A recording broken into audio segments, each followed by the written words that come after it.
اعوذ باللہ من الشیطان الرجیم بسم اللہ الرحمن الرحیم۔ آج سے ہم سورۃ آل عمران شروع کر رہے ہیں، اور آج سوالات لینے کے بجائے میں یہ چاہتا ہوں کہ سورۃ آل عمران کا ایک تعارف میں آپ کے سامنے رکھ دوں، اور اس تعارف میں ایک تو مختصر خاکہ بیان ہو جائے گا، اور رکوعوں میں جو فرمایا گیا اور جو بیان کیا گیا ان کا ذکر بھی ہو جائے گا۔ اور خاص طور پر میں یہ چاہوں گا کہ سورۃ آل عمران میں جو موضوعات ہیں، ویسے تو ہر موضوع اہم ہے، لیکن ہمارے حالات اور زمانے کے لحاظ سے کئی موضوعات بہت ہی زیادہ اہم ہیں، تو میں ان کا ذکر ضرور کرنا چاہوں گا تاکہ مستقبل میں ہمارے ذہن میں یہ رہے کہ ان موضوعات کو ہم نے اپنی گفتگو کا موضوع بھی بنانا ہے، اور سوالات کے حوالے سے بھی ہم نے ان پر بات کرنی ہے۔ تو اس لیے وہ تقریباً میں نے جو موضوعات چنے ہیں وہ 32 موضوعات بنتے ہیں۔ ان موضوعات پہ ہم آئندہ دنوں میں بات کرتے رہیں گے۔ تو بحمد اللہ تعالیٰ جس طرح سورۃ البقرہ ہم نے مکمل کی، اسی طرح سورۃ آل عمران پر بھی تفصیل کے ساتھ سوالات کی روشنی میں ہم بات کرتے رہیں گے۔ تو 32 موضوعات پہ تو میں بعد میں بات کرتا ہوں، لیکن سب سے پہلے سورۃ آل عمران کا تعارف۔ آپ جانتے ہیں کہ سورت کا نام سورت میں سے ہی کسی خاص واقعہ سے، نام سے، یا کسی اور نسبت، وجہ اور سبب سے اس کا نام سورت کا رکھا جاتا ہے۔ جیسے سورۃ البقرہ ہے تو سورۃ البقرہ، بقرہ گائے کو کہتے ہیں، تو اس میں ایک واقعہ ہے گائے کا، تو اس نسبت سے یہ سورۃ البقرہ ہے۔ ویسے اس کا نام الف لام میم بھی ہے کہ شروع میں جو حروف مقطعات آتے ہیں یہ سورت کا نام ہوتا ہے۔ تو یہاں پر جب ہم دیکھتے ہیں سورۃ آل عمران، تو آل عمران اس کا نام ہے۔ آل عمران آیت نمبر 33 میں یہ دو لفظ آل اور عمران، یہ دو لفظ آیت نمبر 33 میں آئے ہیں۔ اللہ سبحانہ وتعالیٰ نے فرمایا ان اللہ اصطفیٰ آدم ونوحا وآل ابراہیم وآل عمران علی العالمین، کہ بے شک اللہ تعالیٰ نے چنا آدم کو اور نوح کو، آل ابراہیم کو اور آل عمران کو تمام اقوام پر، عالمین پر، جہانوں پر۔ یہ سورۃ آل عمران کی آیت نمبر 33 ہے جس میں آل عمران کا لفظ استعمال ہوا ہے۔ آنے والے دنوں میں ہم اس پہ بھی بات کریں گے کہ یہ آل عمران کون ہے۔ عمران حضرت مریم علیہ السلام کے والد کا نام ہے، اور اسی نسبت سے آل عمران، اللہ پاک نے فرمایا کہ آل عمران کو بھی اللہ نے چنا۔ اور اس سورت کے آغاز میں ہی آیت نمبر 3 ہے، اس میں محکمات اور متشابہات کا ذکر ہے۔ محکمات و متشابہات کو بھی میں نے اپنے مضامین میں شامل کیا ہے۔ محکمات یعنی وہ آیات جن سے احکام واضح طور پر بیان ہیں، نماز ہے، روزہ ہے، زکوٰۃ ہے، حج ہے، حلال حرام ہے، اور حقوق اللہ، حقوق العباد ہیں، یہ سب کے سب محکمات میں ہیں کہ ان میں کسی قسم کا کوئی شک نہیں ہے۔ اللہ تعالیٰ نے اپنے احکام کو واضح کر دیا، اور بندوں کے لیے ان پر عمل کرنا آسان ہے، مشکل نہیں ہے۔ اور متشابہات وہ آیات ہیں کہ جن کا ادراک اور جن کا احاطہ انسانی عقل نہیں کر سکتی، جیسے جنت ہے، جہنم ہے، فرشتے ہیں، آخرت ہے، انسان کا اس دنیا سے چلے جانا ہے، اور بہت سے ایسے معاملات ہیں کہ جن کا تعلق متشابہات سے۔ تو اللہ سبحانہ و تعالیٰ نے یہاں پر واضح طور پر اس بات کو بیان کر دیا کہ جن کے دلوں میں ٹیڑھ پن ہوتا ہے، ٹیڑھا جن کا دل ہوتا ہے، وہ متشابہات کے پیچھے بھاگتے ہیں، اور جو ایمان والے ہیں بس وہ محکمات جو اللہ تعالیٰ نے کہہ دیا وہ کہتے ہیں اس کا علم اللہ کے پاس ہے، محکمات پر عمل کرتے ہیں، اور متشابہات کے بارے میں وہ کہتے ہیں کہ اس کا علم اللہ کے پاس ہے۔ تو یہ آیت نمبر 3 ہے جس میں اس کا ذکر ہوتا ہے، محکمات اور متشابہات۔ یہ بہت ہی اہم آیت ہے، اور یہاں سے ہمیں معلوم ہوتا ہے کہ قرآن مجید میں اللہ سبحانہ و تعالیٰ کی آیات محکم بھی ہیں اور متشابہ بھی ہیں۔ محکم وہ بالکل واضح ہیں، بیان ہیں، بین ہیں، اور ان پر ہم نے عمل کرنا ہے۔ اور متشابہات، اس کے بارے میں ہمارا عقیدہ اور ایمان یہ ہونا چاہیے کہ اس کا علم اللہ کے پاس ہے، ہمیں اس کا پیچھا نہیں کرنا چاہیے۔ پیدائش اور حضرت مسیح علیہ السلام کی پیدائش اور ابتدائی زندگی، اس کا بیان ہمیں مل جاتا ہے آیت نمبر 35 سے لے کر آیت نمبر 43 تک، 35 سے 43 میں حضرت مسیح علیہ السلام کا ذکر ہے۔ اور اسی طرح حضرت مسیح علیہ السلام کی پیدائش کا ذکر 45 47 میں بھی ہے، یعنی آیت نمبر 45 اور 47 میں۔ معجزات کا ذکر آیت نمبر 49 میں ہے۔ اور حضرت مسیح علیہ السلام کے جو حواری ہیں، آپ کے صحابہ، ان کا ذکر ہمیں آیت نمبر 52 سے 57 میں ہمیں ملتا ہے۔ اور یہ صورت اہل کتاب یعنی یہود اور نصارہ، ویسے تو سورۃ البقرہ میں زیادہ ذکر یہود کا ہے اور سورۃ آل عمران میں زیادہ ذکر نصارہ کا ہے، لیکن یہ صورت اہل کتاب یعنی یہود و نصارہ دونوں کے سٹیٹس کو بیان کرتی ہے، ان کے درجے کو اور ان کی حالت کو، اور ان پر تنقید بھی کرتی ہے، اور اچھے اور برے میں فرق بھی بیان کرتی ہے۔ یعنی یہ وہ مقام ہے کہ اس صورت میں اللہ سبحانہ و تعالیٰ نے صرف یہ نہیں کہ جو نافرمان ہیں، جو بے ایمان ہیں اور دھوکہ دہی کرنے والے ہیں، صرف ان کا ذکر نہیں کیا، بلکہ اہل کتاب میں جو اچھے لوگ ہیں ان کا بھی ذکر اللہ سبحانہ و تعالیٰ نے اس صورت میں کیا ہے۔ اور خاص طور پر آیت نمبر 199 میں بھی اس کا ذکر ہوا، یعنی چوتھے پارے میں جا کر، اور اسی طرح آیت نمبر 61 سے 155 تک، اس میں بھی اہل کتاب کا ہمیں ذکر ملتا ہے۔ اور اس صورت کا کافی حصہ سورۃ آل عمران کا وہ غزوہ احد پر مشتمل ہے۔ اور آپ جانتے ہیں کہ غزوہ بدر کے بعد ہجرت کے تیسرے سال یعنی 625 عیسوی میں غزوہ احد کا معرکہ برپا ہوتا ہے، اور اس میں مومنین کی جماعت ہے میدان احد میں، اور مکہ کے کفار و مشرکین سے مقابلہ ہوتا ہے۔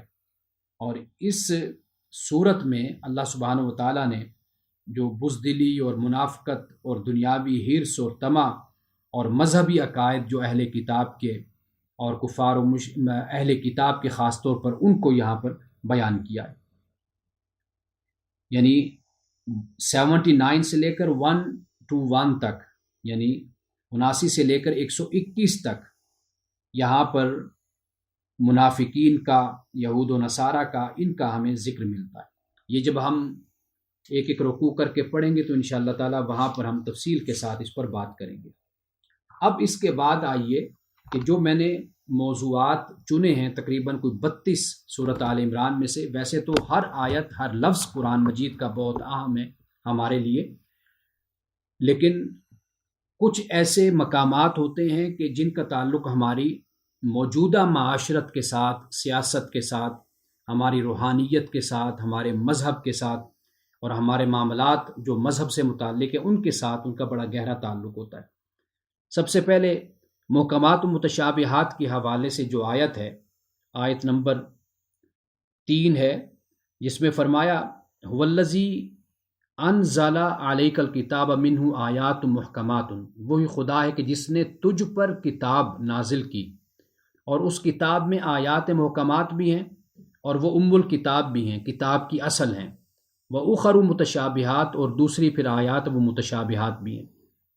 فَأَمَّا الَّذِينَ فِي قُلُوبِهِمْ زَيْغٌ، پس بہرحال وہ لوگ کہ جن کے دلوں میں ٹیڑھا پن ہے، فَيَتَّبِعُونَ مَا تَشَابَهَ مِنْهُ ابْتِغَاءَ الْفِتْنَةِ وَابْتِغَاءَ تَأْوِيلِهِ، وہ پھر پیروی کرتے ہیں کہ جو متشابہ اس کی پیروی کرتے ہیں، چاہتے ہوئے فتنہ، اور اس کی تعویل چاہتے ہو، اپنی من مانی تعویل اس کی کرتے ہیں متشابہات کی، اور فتنہ پھیلانے کے لیے، چونکہ متشابہات ہیں وہ واضح نہیں ہیں، عقل کے احاطے اور ادراک سے وہ باہر ہیں، تو لہٰذا ان کی تعویل کریں گے اور ان کو اپنا من مانا مطلب پہنائیں گے، مفہوم دیں گے، تاکہ لوگوں میں گمراہی پھیلے اور محکمات سے لوگوں کی دلچسپی اور توجہ ہٹ جائے۔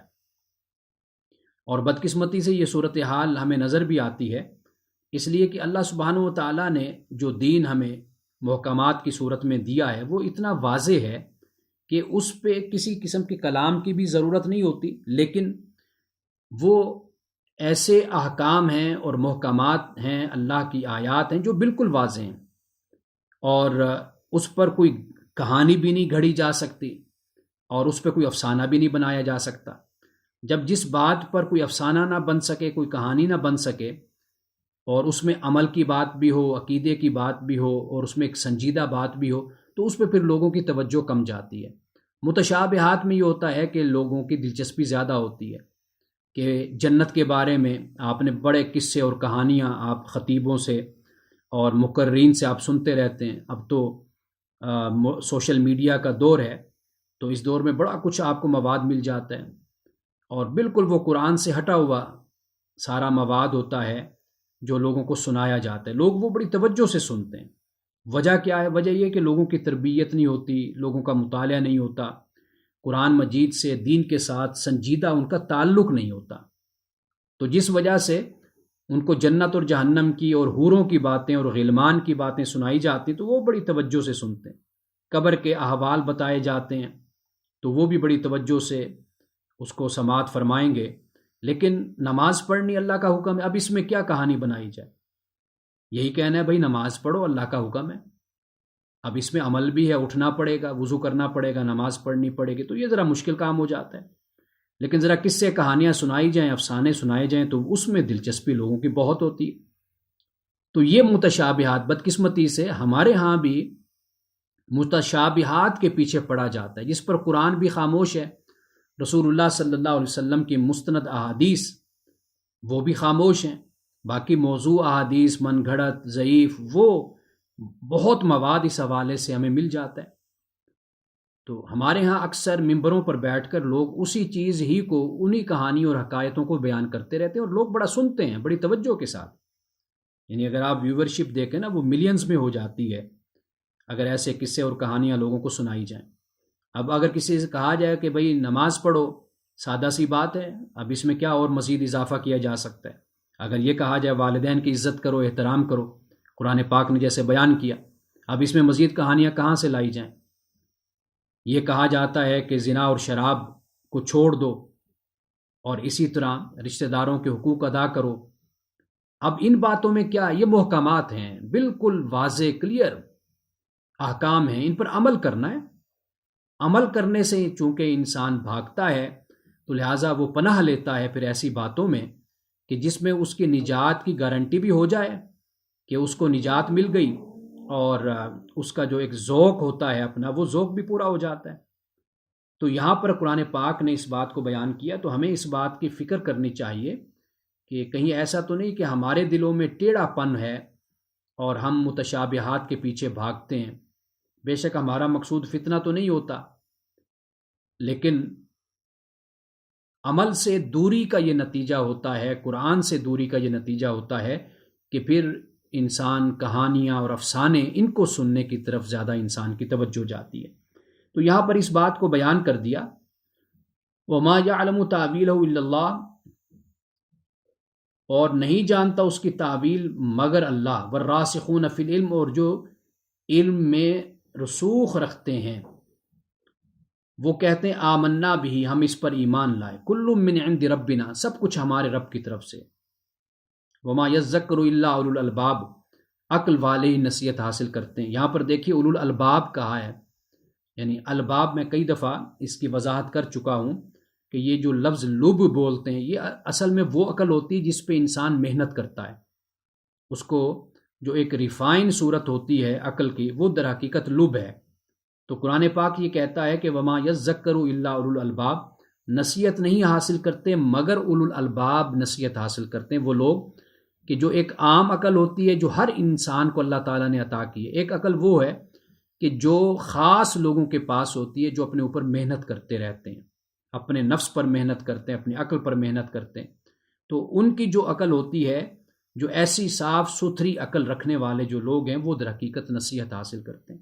باقی عقل والے وہ ان میں ٹیڑھا پن بھی ہوتا ہے، وہ متشابہات کے پیچھے بھی بھاگتے ہیں، فتنہ ان کا مقصد ہوتا ہے، تعویل اور اپنے من مانی تفسیر قرآن کی آیات کی کرنا چاہتے ہیں، وہ اس کے پیچھے بھاگتے رہتے ہیں۔ اب اسی رکوع کا جو اختتام ہوتا ہے، آیت نمبر 8 اور 9، اس میں یہ فرمایا کہ مومنین کو یہ دعا کرنی چاہیے۔ دعا کیا ہے؟ ربنا لا تزغ قلوبنا بعد اذ ہدیتنا، اے ہمارے رب ہمارے دلوں کو ٹیڑھا نہ کرنا اس کے بعد کہ تو نے ہمیں ہدایت دی، وہب لنا من لدنک رحمہ، اور ہمیں عطا کر اپنی جناب سے رحمت، انک انت الوہاب، کہ بے شک تو یقیناً بہت عطا کرنے والا ہے۔ ربنا انک جامع الناس یوم لا ریب فیہ، اے ہمارا رب بے شک تو ہی ہے جمع کرنے والا لوگوں کو اس دن جس دن کوئی شک نہیں، جس دن کے برپا ہونے میں کوئی شک نہیں ہے۔ ان اللہ لا یخلف المیعاد، بے شک اللہ تعالیٰ وعدے کے خلاف نہیں کرتا، وعدہ خلافی نہیں کرتا۔ اب وہاں پر زیغ کا ذکر کیا، یہاں پر اللہ سبحانہ و تعالیٰ نے مومنین کو دعا بھی سکھا دی کہ ہدایت تمہیں مل گئی تو دعا یہ کرو، اے اللہ اس ہدایت کے بعد ہمارے دلوں میں ٹیڑھا پن نہ آئے۔ اب اس کے بعد جو تیسرا مضمون ہے وہ آیت نمبر 17 ہے۔ آیت نمبر 14، اس میں یہ فرمایا زُيِّنَ لِلنَّاسِ حُبُّ الشَّهَوَاتِ مِنَ النِّسَاءِ وَالْبَنِينَ وَالْقَنَاطِيرِ الْمُقَنطَرَةِ مِنَ الذَّهَبِ وَالْفِضَّةِ وَالْخَيْلِ الْمُسَوَّمَةِ وَالْأَنْعَامِ وَالْحَرْثِ ذَلِكَ مَتَاعُ الْمَآبِ، کہ لوگوں کی نگاہوں میں یہ جو شہوات کی محبت ہے یہ ہم نے ان کے نگاہوں میں کھبا دی گئی ہے، جما دی گئی ہے، عورتوں کی، بیٹوں کی، سونے اور چاندی کے ڈھیروں کی، اور پلے ہوئے گھوڑوں کی، اور جانوروں کے مویشیوں کی، اور کھیتیوں کی۔ ذالک متاع الحیات دنیا، یہ دنیا کی زندگی کا سامان ہے، اور اللہ کے پاس جو ٹھکانہ ہے وہ سب سے بہتر ٹھکانہ ہے۔ اب اس کے بعد آیت نمبر 17 میں یہ فرمایا الصابرین والصادقین والقانتین والمنفقین والمستغفرین بالاسحار، صبر کرنے والے اور سچ بولنے والے اور فرما برداری کرنے والے، خرچ کرنے والے، اور صبح و سویرے اٹھ کر استغفار کرنے والے، ان کا ذکر یہاں کر دیا۔ دنیا کی چیزوں کا بھی ذکر کر دیا، اور ساتھ ہی ساتھ اللہ نے اپنے نیک بندوں کا بھی ذکر کر دیا، اور یہ بھی کہہ دیا کہ اے نبی صلی اللہ علیہ وسلم آپ کہیے کہ کیا میں تمہیں خبر نہ دوں، تمہیں بتاؤں نہیں جو ان سب چیزوں سے بہتر ہے۔ وہ کیا ہے؟ وہ اچھے اعمال ہیں، وہ ایمان ہے، وہ پھر اعمال اور ایمان کے نتیجے میں ملنے والی جنت ہے، کہ اس جنت کا مقابلہ دنیا کے باغات نہیں کر سکتے، محلات نہیں کر سکتے۔ تو یہاں پہ اس بات کو بیان کیا، اور اس سے آگے جو چوتھی آیت، یعنی جو میں نے ان سورۃ آل عمران سے چنی ہیں آیات، چوتھے نمبر پہ آیت نمبر 19 ہے۔ فرمایا ان الدین عند اللہ الاسلام، کہ بے شک اللہ کے نزدیک دین کون سا ہے؟ اسلام ہے۔ دین اسلام جو محمد رسول اللہ صلی اللہ علیہ وسلم کو اللہ نے عطا کیا، اسی کے ساتھ انسانیت کی نجات وابستہ ہے، اور وہی گارنٹی ہے جو رسول اللہ پر ایمان لایا، جو رسول اللہ نے فرمایا اس کو مانا، وہی آگے اس کی جنت ہے اور آگے اس کی نجات ہے۔ اور 5ویں نمبر پر سورۃ آل عمران کی آیت نمبر ہے 28، یہ اس پر بھی بڑے سوالات پوچھے جاتے ہیں کہ لا يتخذ المؤمنون الکافرین اولیاء من دون المؤمنین، کہ مومنوں کو چھوڑ کر کافروں کو دوست مت بناؤ۔ ومن يفعل ذلك فليس من اللہ فی شیء، اور جو ایسا کرتا ہے تو اس کا اللہ سے ذرہ بھر کوئی تعلق نہیں ہوگا اس کا۔ الا ان تتقوا منهم تقاۃ، مگر کہ جو اپنے بچاؤ کے لیے ایسا کرتا ہے، یعنی یہاں پر دیکھیے استثناء بھی بیان کر دیا۔ ہم استثناء کو بیان نہیں کرتے، ہم افراط و تفرید کا شکار ہو جاتے ہیں، یا ایک طرف کہ بالکل دوستیاں بنا لو اور دوسری طرف یہ ہوتا ہے کہ بالکل دشمنی رکھ لو۔ اللہ تعالیٰ کی جو بات ہے وہ اعتدال اور توازن کی بات ہے۔ الا ان تتقوا منهم تقاۃ، کہ مگر یعنی کوئی ایسا طریقہ کہ جس سے تم نقصان سے بچ جاؤ، اگر وہ تم اختیار کرتے ہو تو تم اختیار کر سکتے ہو۔ اس پر ہم بڑی تفصیل کے ساتھ قرآن کی مزید آیات کی روشنی میں ہم بات کریں گے۔ تو یہ آیت نمبر 28 ہے، اور چھٹے نمبر پر حضرت مریم کی پیدائش کا بیان بھی قرآن کرتا ہے۔ اذ قالت امرأۃ عمران ربی انی نذرت لک ما فی بطنی محررا فتقبل منی۔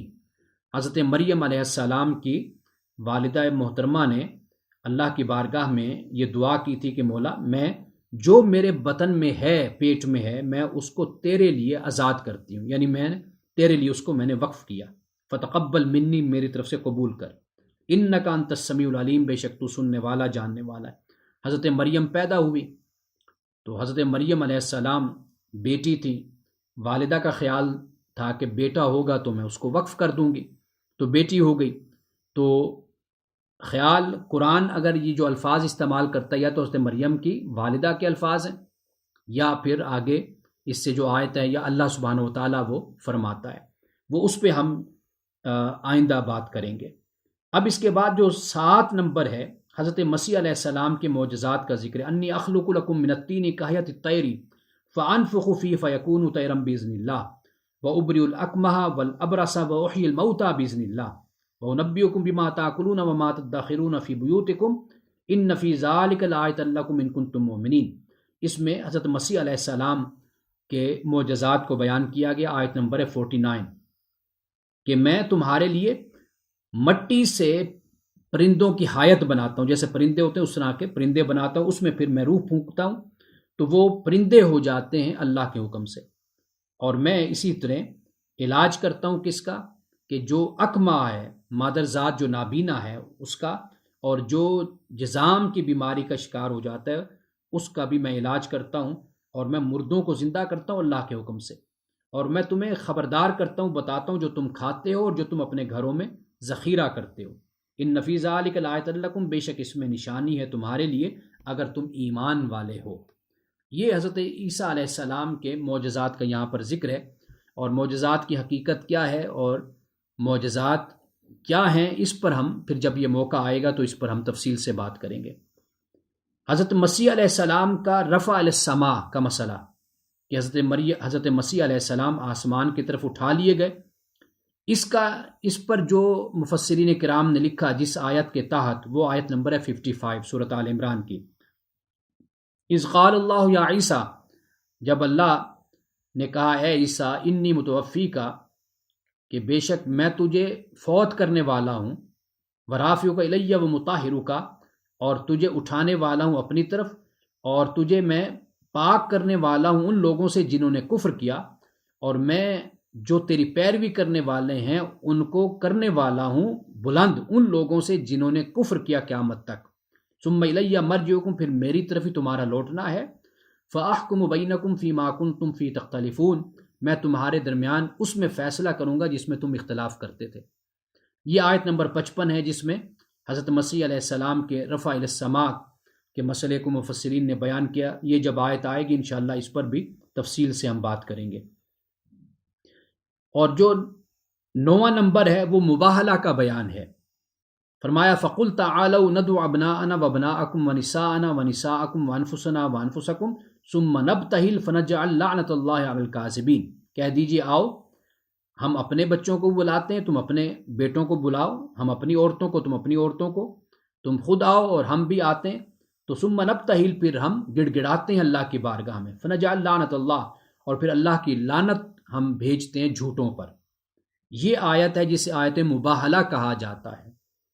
اور 10ویں نمبر پر توحید کا ذکر ہے، اور نصارہ کو، اہل کتاب کو اللہ تعالیٰ نے کہا کہ آپ ان کو دعوت دیجئے، قُلْ يَا أَهْلَ الْكِتَابِ تَعَالَوْا إِلَىٰ كَلِمَةٍ سَوَاءٍ بَيْنَنَا وَبَيْنَكُمْ، کہ اے اہل کتاب آؤ اس کلمے کی طرف جو ہمارے اور تمہارے درمیان برابر ہے، مشترکہ ہے۔ اور وہ کیا کلمہ ہے؟ وہ اللہ کی توحید کا کلمہ ہے۔ حضرت مسیح علیہ السلام کی تعلیم بھی یہی، حضرت موسیٰ علیہ السلام کی تعلیم بھی یہی، توحید کی تعلیم تھی، اسلام کی بھی یہی تعلیم ہے۔ اسی نقطے پر آ جاؤ، ہم جمع ہو جاتے ہیں، اکٹھے ہو جاتے ہیں۔ حضرت ابراہیم علیہ السلام کا بھی ذکر کیا، اور حضرت ابراہیم علیہ السلام کے بارے میں یہاں پر بتایا، آیت نمبر 67 ہے کہ ما کان ابراہیم یہودیا ولا نصرانیا ولکن کان حنیفا مسلما وما کان من المشرکین۔ حضرت ابراہیم علیہ السلام نہ تو یہودی تھے، نہ نصرانی تھے، نہ مشرک تھے، وہ حنیف مسلم تھے، حنیف یکسو فرما بردار، اور یکجائیت کے ساتھ اللہ کی طرف متوجہ ہونے والا اور فرما بردار ابراہیم تھے۔ اور ابراہیم ہمارے جیسے مسلمان بھی نہیں تھے، یہ بھی حقیقت ہے۔ اگر وہ یہودی نہیں تھے، نصرانی نہیں تھے، تو ہم جیسے مسلمان بھی نہیں تھے۔ تو اس لیے ہمیں بھی اس وہم میں نہیں رہنا چاہیے کہ حضرت ابراہیم علیہ السلام مسلمان تھے جیسے ہم ہیں۔ تو وہ در حقیقت یہاں پر مسلم سے مراد اللہ تعالیٰ کی فرما برداری ہے، یکسوئی ہے۔ کسی خاص گروہ کا، کسی نیشن کا، قوم کا فرد ہونا مراد نہیں ہے یہاں پر۔ جیسے ہم فرد ہونا مراد لیتے ہیں کہ جی میں مسلم جماعت کا، مسلم قوم کا فرد ہوں، یہاں پر مراد یہ ہے کہ اللہ کا فرما بردار۔ یہ بنیادی بات ہے، آپ یہ بننے کی کوشش کیجئے۔ اب اس کے بعد 11ویں نمبر پر جو میں نے شروع میں ذکر کیا کہ اللہ سبحانہ و تعالیٰ نے اہل کتاب میں جو اچھے لوگ ہیں، ایماندار ہیں، عبادت گزار ہیں، تہجد گزار ہیں، اللہ سے لو لگانے والے ہیں، اللہ نے ان کی تعریف کی ہے۔ یہاں پہ فرمایا وَمِنْ أَهْلِ الْكِتَابِ مَنْ إِنْ تَأْمَنْهُ بِقِنْطَارٍ يُؤَدِّهُ إِلَيْكَ، کہ اہل کتاب سے ایسے بھی ہیں کہ اگر انہیں ڈھیر سارا سونا بھی آپ دے دیں گے نا تو وہ آپ کو واپس کر دیں گے، بالکل مکمل طور پر واپس کر دیں گے۔ وَمِنْهُمْ مَنْ إِنْ تَأْمَنْهُ بِدِينَارٍ لَا يُؤَدِّهُ إِلَيْكَ، اور ان میں سے ایسے بھی ہیں کہ اگر آپ ان کو 1 دینار بھی دیں گے نا وہ بھی آپ کو واپس نہیں کریں گے۔ تو یہ صورتحال ہر قوم میں ہوتی ہے، مسلمانوں میں بھی ہے۔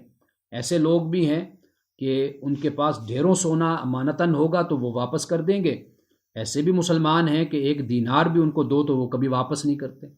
تو وہ کہتے ہیں کسی کو قرض دو لیکن یہ نیت مت رکھو کہ یہ واپس ملے گا۔ بے شک قرض بنا کر اس کو دے دو لیکن اپنے دل میں یہ نیت رکھو کہ بھئی یہ واپس آنے والا نہیں ہے، یہ میں نے اپنے مسلمان بھائی سے بھلائی کی ہے۔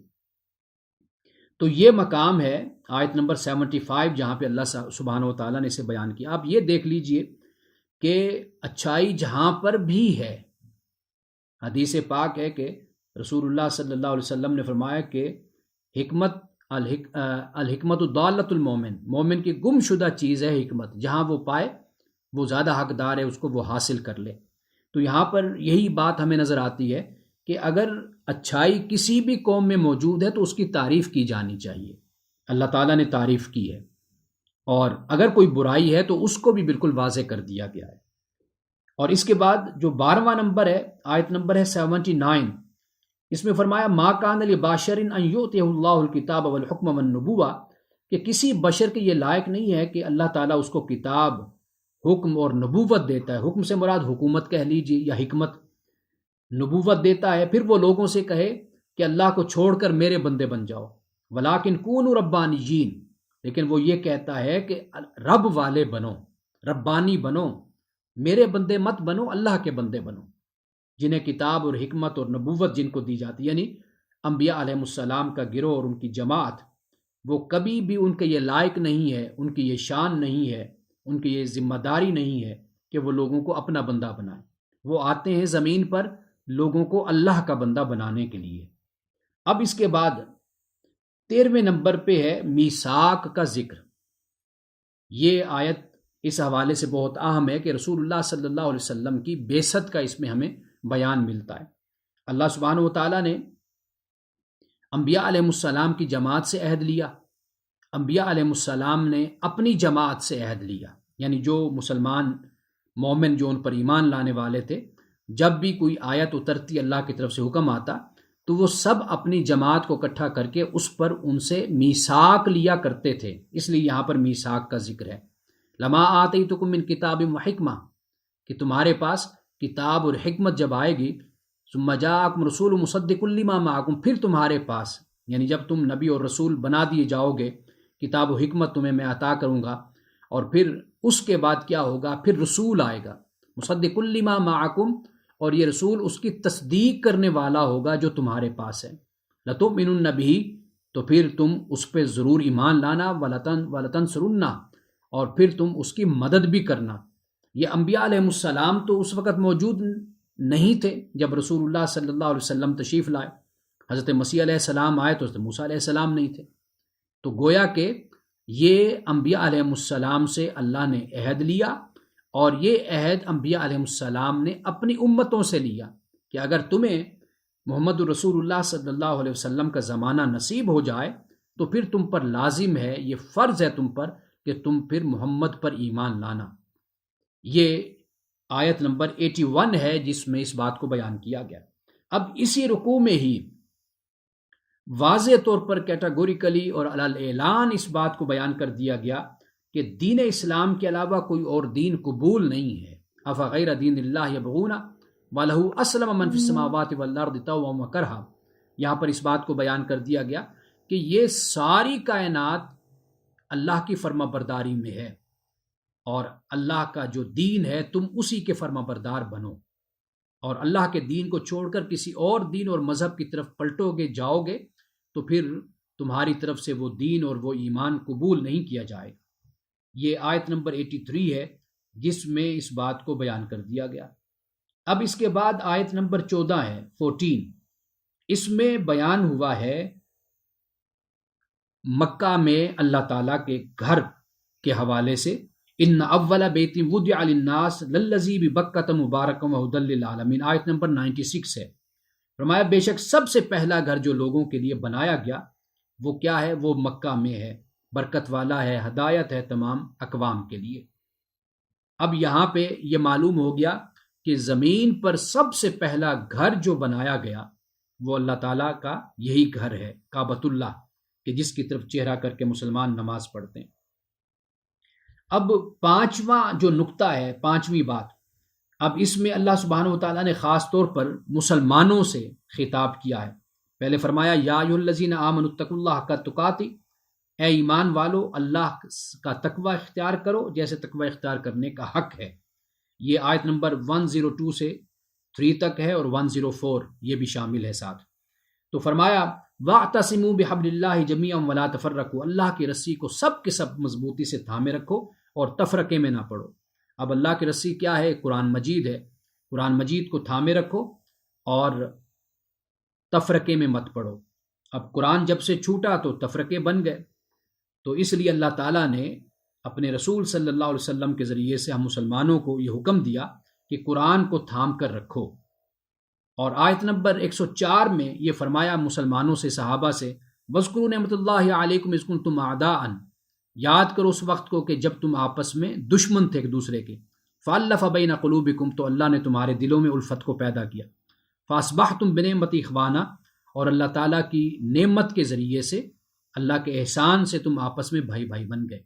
وَكُنْتُمْ عَلَىٰ شَفَا حُفْرَةٍ مِّنَ النَّارِ، اور تمہاری حالت یہ تھی کہ تم تو تباہی کے دہانے پر پہنچ چکے تھے۔ فَأَنْقَذَكُم مِّنْهَا، تو پھر اللہ تعالیٰ نے تمہیں اس گڑھے میں گرنے سے، تباہی کے اور آگ کے گڑھے میں گرنے سے تمہیں اللہ نے بچا لیا۔ یہ آیت نمبر 102 سے لے کر 104 ہے۔ اب 16واں نمبر جو میں نے لکھا ہے وہ آیت نمبر 110، اس میں فرمایا کنتم خیر امت اخرجت للناس، کہ سب سے لوگوں میں سے جو بہترین امت جو اللہ تعالیٰ نے پیدا کی، نکالی، وہ تم ہو۔ حضرت عمر فاروق رضی اللہ تعالیٰ عنہ فرمایا کرتے تھے کہ یہ آیت ہمارے حوالے سے، یعنی صحابہ کے حوالے سے، کیونکہ ہم تو اس کا دعویٰ نہیں کر سکتے۔ جو مسلمانوں کی اس وقت حالت ہے، مسلمانوں کی جماعت کی اور مسلمانوں کے گروہ کی، اور ہم مسلمانوں کی جو صورتحال ہے، تو ان حالات میں کم از کم ہم تو دعویٰ نہیں کر سکتے کہ ہم اللہ کے بہترین امت ہیں، بہترین جماعت ہیں۔ تامرون بالمعروف وتنہون عن المنکر، کہ تم نیکی کا حکم دیتے ہو، برائی سے روکتے ہو، تؤمنون باللہ، اور اللہ پہ تم ایمان لاتے ہو۔ کہ کتنا یہ بہتر ہوتا کہ یہ اہل کتاب بھی ایمان لے آتے، یہ اللہ تعالیٰ نے یہاں پر فرمایا۔ اب 17ویں نمبر پر فرمایا یہاں پہ اہل کتاب کا جو بغض اور کینہ ہے، اور اسی مقام پر جو اچھے اہل کتاب ہیں ان کا ذکر بھی کیا ہے، اور جو مسلمانوں کے لیے بغض اور کینہ رکھتے ہیں ان کا ذکر بھی کر دیا۔ آیت نمبر 118 ہے، فرمایا یا ایھا الذین آمنوا لا تتخذوا بطانۃ من دونکم، اے ایمان والو کہ تم اپنے جو مسلمان ہیں ان کو چھوڑ کر ان کو مت جگری یار بناؤ، لا یعلونکم خبالا، کہ یہ لوگ تو تمہاری خرابی میں کوئی کمی نہیں کرتے۔ تو یہاں پر یعنی دونوں طریقوں سے خبردار کر دیا، اچھے لوگ ہیں وہ بھی بتا دیا، اور جن سے نقصان اور شر پہنچ سکتا ہے مسلمانوں کو، ان سے بھی مسلمانوں کو خبردار کر دیا، اور یہ بھی بتا دیا کہ اگر کسی قوم پر کوئی ٹائٹل ہوتا ہے، مثال کے طور پر ہم کہتے ہیں یہ یہود ہیں، یا ہم کسی کو کہتے ہیں کہ یہ ہندو ہے، یا ہم کسی کو کہتے ہیں کہ یہ نصارہ ہیں، مسیحی ہیں، یا ہم کسی اور قوم اور مذہب کو ماننے والے لوگوں کو کہتے ہیں، تو یہ جو ایک ٹائٹل لگا دیا جاتا ہے پوری ایک قوم پر کہ یہ سارے ہمارے دشمن ہیں، تو کم از کم قرآن مجید تو اس کو یہاں پر رد کر رہا ہے، اس تھیوری کو اور اس سائیکی کو، نفسیات کو۔ قرآن تو یہ بتا رہا ہے کہ ہر قوم میں اچھے لوگ بھی ہوتے ہیں، برے لوگ بھی ہوتے ہیں، ایسے لوگ بھی ہوتے ہیں جو تمہارے ساتھ بہت اچھے ہوتے ہیں، ایسے لوگ بھی ہوتے ہیں جو تمہارے ساتھ اچھے نہیں ہوتے، اور ایسے لوگ بھی ہوتے ہیں جو بے پرواہ سے ہوتے ہیں، یعنی انڈیفرنٹ قسم کے لوگ ہوتے ہیں جن کو آپ کی دشمنی اور دوستی سے بھی کوئی تعلق نہیں ہوتا۔ تو دونوں باتیں ہوتی ہیں۔ اور اب میں یہاں پہ ذکر کروں گا، اتفاق کی بات ہے کہ لی کون یو کا میں حوالہ دیتا ہوں، سنگاپور کے جو وزیر اعظم تھے، فوت ہو گئے، اب ان کے بیٹے ہیں غالباً۔ تو وہ صاحب ان کی ایک کتاب، ان کے جو لیکچرز آپ کہہ لیجئے، ان کے انٹرویوز اور ان کی گفتگو جو ہے، اس پر ایک کتاب چھپی ہے، وہ میرے پاس ہے، اور اس کتاب میں میں دیکھ رہا تھا کہ اسلام کے حوالے سے، ایکسٹریمزم کے حوالے سے ان سے سوال کیا، غالباً فرید زکریہ نے یہ سوال کیا، بڑے مشہور صحافی ہیں اور لکھاری ہیں۔ تو انہوں نے یہ سوال کیا تھا کہ جو ایکسٹریمزم ہے، آپ کیا کہتے ہیں کہ اس کو ایندھن کہاں سے ملتا ہے، ایکسٹریمزم کو؟ اب لی کون یو نے کہا کہ اس کا ایندھن اسلام سے ملتا ہے، یعنی مسلمان تو چاہتے ہیں، اور ہندوازم کی بات کی، دوسرے مذاہب کی بات کی، کیا کہا کہ وہ اپنے مزاج میں سیکولر ہیں، لیکن اسلام، مسلمان تو چاہتے ہیں مل جل کے رہیں، لیکن اسلام ان کو منع کرتا ہے، یا اسلام اس بات کی تعلیم نہیں دیتا۔ اب دیکھیے یہ کتنی بڑی غلط فہمی ہے لی کون یو کے ذہن میں، اتنا بڑا اسکالر، اتنا بڑا سیاستدان، اسٹیٹس مین، اور ایسا شخص کہ جس نے سنگاپور کو پستی سے نکال کر کہاں بلندی تک پہنچا دیا، اور اس وقت سنگاپور کی بڑی اہمیت ہے، یعنی معیشت کے حوالے سے اس کو دیکھیں، تعلیم میں دیکھیں، سائنس میں دیکھیں، بہت آگے ہمیں نظر آتا ہے۔ لیکن اب یہ اس غلط فہمی کو دور کوئی نہیں کر سکا۔ یہ اصل ذمہ داری تھی ہم مسلمانوں کی، مبلغین کی، علماء کی۔ ہم چونکہ کنفرنٹیشن میں لگے رہے اور مقابلے میں اور تصادم میں ہم مصروف رہتے ہیں، تو ایسے بڑے دماغ اور بڑے ذہن کہ جو غلط فہمی کے ساتھ ہی دنیا سے چلے جاتے ہیں، ان کو یہ پتہ ہی نہیں کہ اسلام ہرگز کنفرنٹیشن کی بات نہیں کرتا، تصادم اور ٹکراؤ کی بات نہیں کرتا، اسلام نفرت نہیں پھیلاتا، اسلام محبت کی بات کرتا ہے۔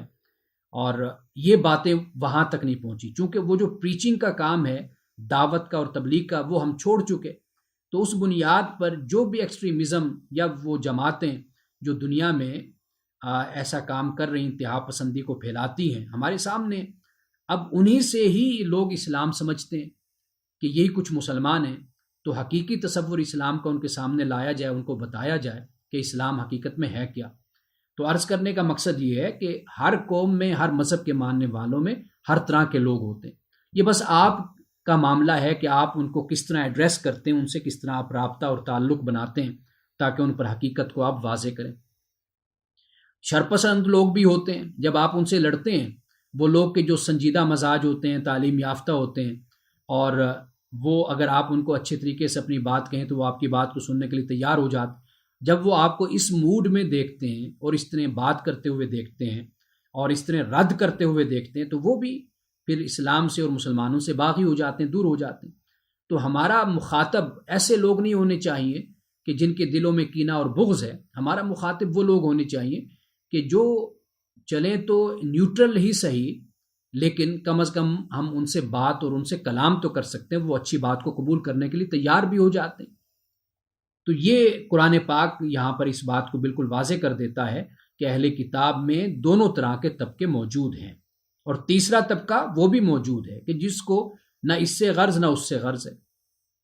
اور اسی طرح آیت نمبر 121 ہے، یعنی 18واں نمبر، اس میں غزوہ احد کا آغاز ہوتا ہے۔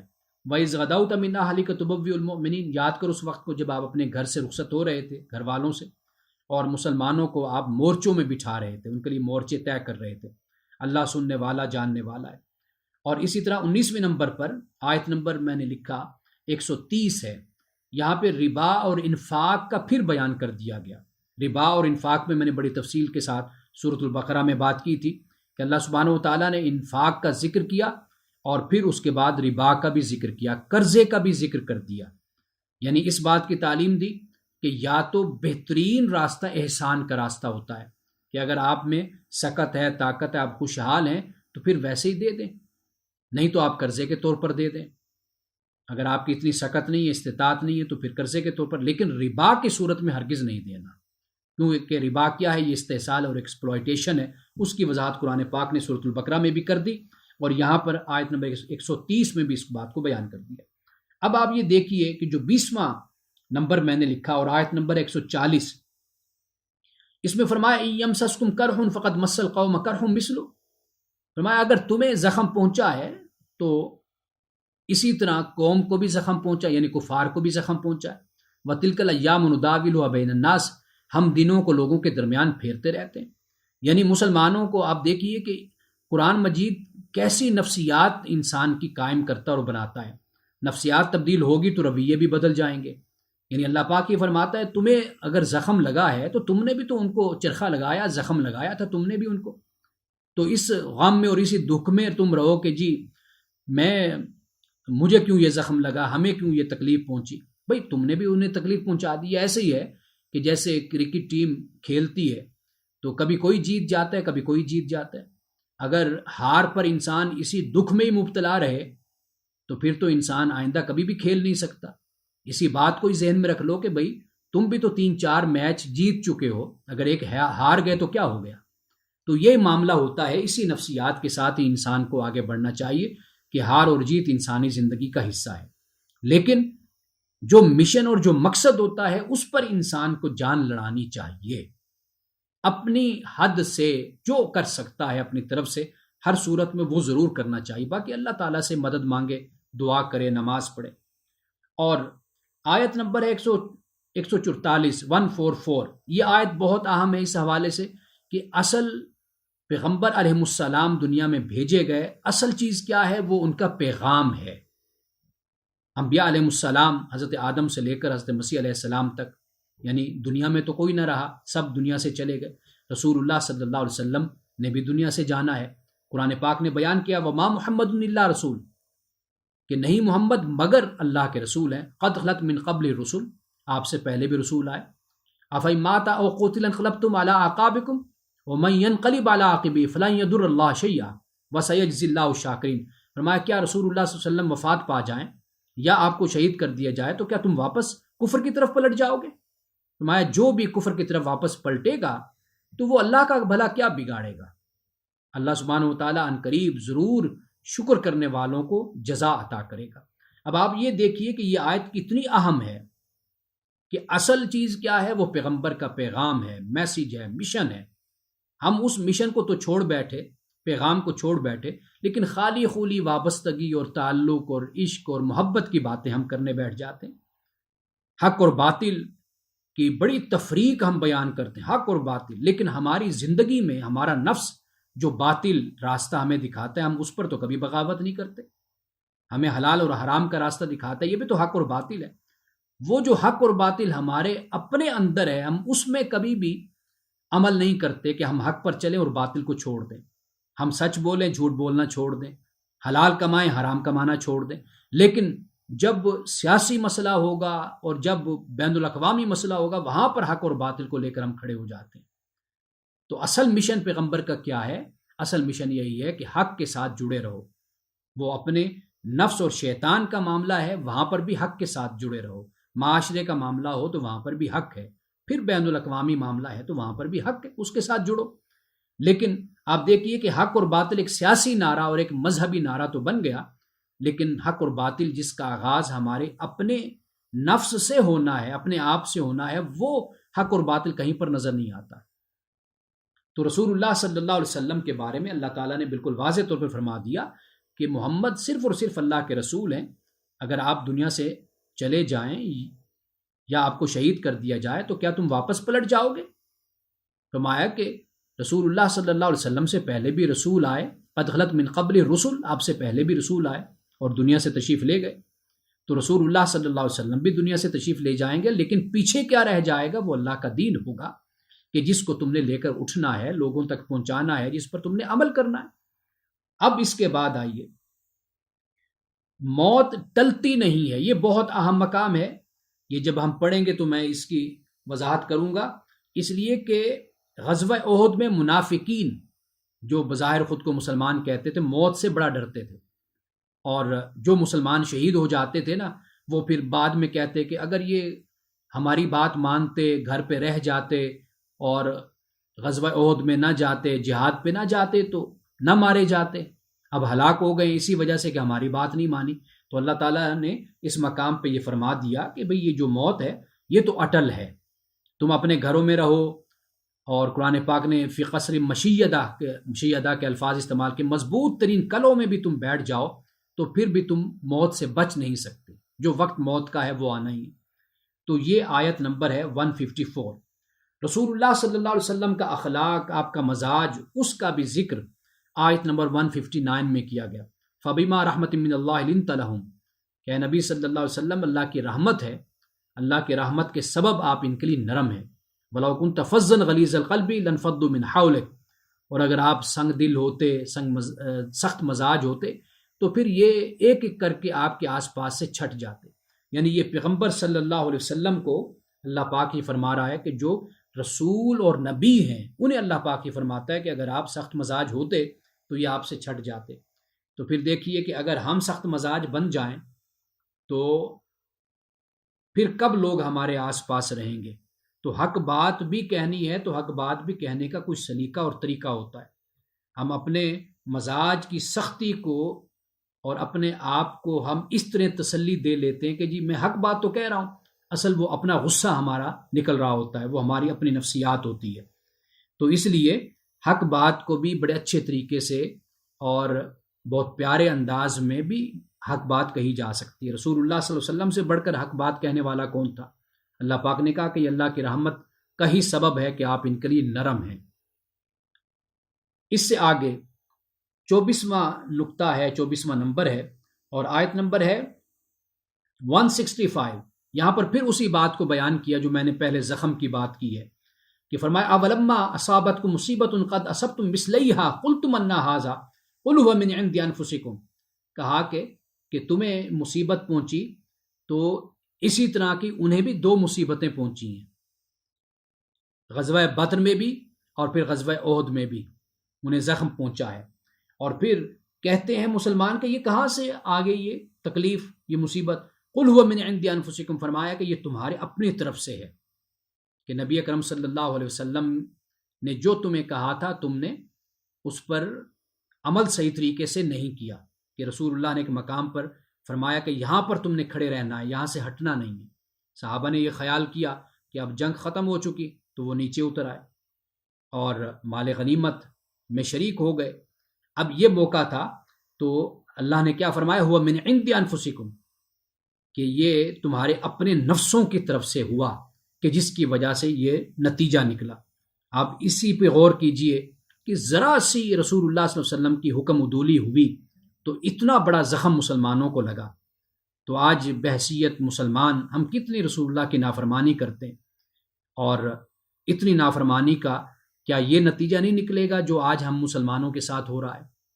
تو صرف چھوٹی سی نافرمانی کہ رسول اللہ نے بس یہ فرمایا کہ حالانکہ نیتیں درست تھی، صحابہ کی نیتیں درست تھی، اپنی طرف سے یہ خیال کر لیا کہ رسول اللہ نے اس لیے فرمایا تھا کہ جنگ جب تک ہوتی رہے تم یہاں پر کھڑے رہو. اب تو جنگ ختم ہو گئی، کفار بھاگ گئے تو وہ صحابہ نیچے اتر آئے، اور کچھ صحابہ اس بات پہ ڈٹے رہے کہ رسول اللہ نے فرمایا بس تم نے کھڑے رہنا، تو ہم کھڑے ہو گئے. نیتیں ٹھیک تھیں، درست تھیں، اس کے باوجود یہ زخم لگا. تو ہم جس طرح کا اسلام اپنی زندگی میں اختیار کرتے ہیں اور جس طرح کی ہماری زندگی ہے تو اس میں کتنی نافرمانی ہے اسلام کی، قرآن کی، رسول اللہ کی سنت اور سیرت کی. تو آج ہم جس حال پہ ہیں تو اس پہ ہمیں غور کرنا چاہیے. اب اس کے بعد شہداء کا بیان ہے، سورۃ البقرہ میں بھی گزرا، آیت نمبر ہے 169. فرمایا گمان نہ کرو ان لوگوں کو جو اللہ کی راہ میں قتل کیے گئے مردہ، بلکہ وہ زندہ ہیں اور انہیں ان کے رب کے پاس رزق دیا جاتا ہے. ان کا شعور نہیں ہے، فی سبیل اللہ امواتا بل احیاء، بلکہ وہ زندہ ہیں لیکن ان کی زندگی کا تمہیں شعور نہیں ہے. لیکن یہاں پہ کیا فرمایا، وہ زندہ ہیں اور اپنے رب کے پاس ان کو رزق دیا جاتا ہے۔ اب وہ زندگی کیا ہے، وہ رزق کیا ہے، وہ اللہ جانتا ہے۔ اب 26ویں نمبر پر اللہ سبحانہ و تعالیٰ نے یہ بتایا کہ قربانی کا جو وقت ہوتا ہے اس وقت قربانی دینی چاہیے، یعنی اجتماعی طور پر جان کی، مال کی۔ اگر جو قربانی نہیں دیتے بخل کا راستہ اختیار کرتے ہیں، آیت نمبر 180 ہے، اس میں فرمایا کہ ان کی دولت، یہ مال، سَيُطَوَّقُونَ مَا بَخِلُوا بِهِ یوم القیامہ، قیامت کے دن ان کے گلے کا توق بنا دیا جائے گا۔ اور آیت نمبر 181 ہے، یعنی 27 پوائنٹ ہے کہ اللہ یہ کہتے ہیں کہ اللہ فقیر ہے، ہم غنی ہیں، چونکہ رسول اللہ صلی اللہ علیہ وسلم صحابہ کو تلقین کرتے تھے، رغبت دیتے تھے کہ بھئی اللہ کی راہ میں خرچ کرو، اللہ کے دین کے لیے لگاؤ، اللہ کو قرض دو، اللہ تمہیں اس سے کہیں زیادہ واپس کرے گا۔ تو یہ یہودی منافقین یہ مذاق کرتے تھے، کہتے تھے کہ بھئی دیکھو مسلمانوں کا جو اللہ ہے نا وہ فقیر ہے، اور ہم دیکھو ہم سے مانگتے ہیں، ہم غنی ہیں۔ اور 20واں جو نقطہ ہے اس میں موت کا ذکر کیا، کل نفس ذائقۃ الموت، ہر نفس نے موت کا ذائقہ چکھنا ہے، اور قیامت کے دن پورا پورا تمہیں اجر دیا جائے گا، اور کامیاب وہ ہوگا جسے آگ سے دور کر دیا جائے گا اور جنت میں داخل کر دیا جائے گا۔ اور فرمایا کہ وَمَا الْحَيَاةُ الدُّنْيَا إِلَّا مَتَاعُ الْغُرُورِ، دنیا کی زندگی کیا ہے؟ صرف اور صرف دھوکے کا سامان ہے۔ اور 29ویں نمبر پہ آیت نمبر ہے 188، یہ بھی ایک عجیب سا رویہ تھا یہود نصارہ کا، خاص طور پہ یہودیوں کا، کہ جو کام نہیں کرتے تھے اس پر بھی تعریف چاہتے تھے۔ جیسے ہمارے ہاں ہوتا ہے نا، کام ابھی ہوا نہیں اور بڑے بڑے القابات لگا کر بینر لگ جاتے ہیں ہمارے ہاں، تو یہ انداز ان کا بھی تھا، یعنی ان کاموں پر تحسین، ستائش چاہنا جو کام کیے نہیں، جس کی قابلیت ہی نہیں، جس کی علمیت ہی نہیں، جس کی اہلیت ہی نہیں، ان کاموں پر چاہنا کہ لوگ ہماری تعریف کریں۔ وہ ہمارے مذہبی طبقے میں بھی ہے، وہ ہمارے سیاسی طبقے میں بھی ہے، وہ ہمارے گھروں میں بھی ہیں، ہمارے معاشرے اور سماج میں بھی ایسے لوگ موجود ہیں۔ اور اگر کچھ کر دیا تو بس ان کی خواہش ہوتی ہے کہ کیمرہ بس ہم پر لگ جائے اور دنیا کو پتہ چلے کہ ہم نے یہاں پر کچھ کام کیا ہے۔ یہ رویہ اہل کتاب کے حوالے سے، چونکہ اللہ سبحانہ و تعالیٰ نے اہل کتاب کو معزول کر کے مسلمانوں کو دنیا کی امامت سپرد کی، اور کعبۃ اللہ کو مرکز بنایا گیا، اور کنتم خیر امت جو اللہ نے فرمایا وہ اسی لیے کہ مسلمان اخلاق میں، ایمان میں برتر تھے، اور ان کی اخلاقی خرابیوں اور پستیوں کو قرآن پاک گائے بگائے اور جا بجا بیان کرتا ہے۔ اسی میں سے ایک پستی یہ بھی ہے کہ بھئی ہماری تعریف کی جائے، کام ہم بے شک 1% کریں، تعریف ایسے ہو جیسے 100% کام ہم نے کیا۔ یہ آیت نمبر 188 ہے جس میں بیان کیا گیا۔